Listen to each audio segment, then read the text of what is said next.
এই যে আমরা এত যুবক আসছি বিদেশ থেকে আসছি না, আপনার একটা যৌবন শক্তি একটা শব্দ আছে, এটা কি লজ্জার বিষয়? যৌবন শক্তি, যৌন রোগ, এটা কি লজ্জা?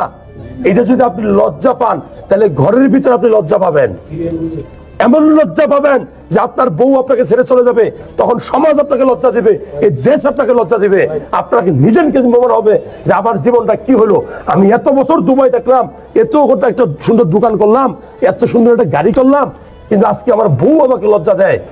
তাহলে যৌন রোগ সম্পর্কে আমাদের জানতে হবে না?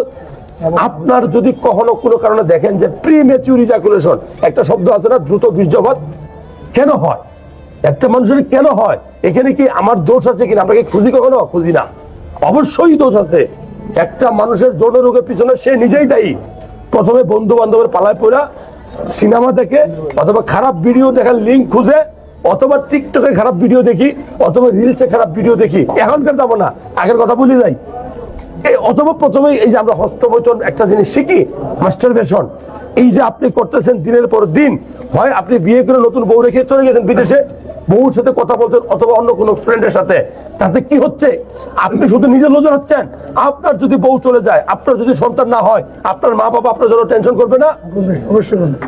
কিছু কথা আছে মুখে বলতে পারবে না, কিন্তু আপনার জন্য সারা জীবন টেনশন করবে। এই যে আপনার যে প্রিমেচিউর ইজাকুলেশন হইলো, কেন হইলো? দ্রুত বীর্যপাত কেন হয়? মূলত আপনার কারণে। আপনি অত্যধিক হস্তমৈথুন করছেন, অথবা অনেক বেশি স্বপ্নদর্শীদের ডাক্তার দেখেন নাই, অথবা আপনি বন্ধু বান্ধবের পালায় পেরে বিদেশ ছিলেন, একটা খারাপ জায়গায় গেছেন, আছেন এরকম, হয় না?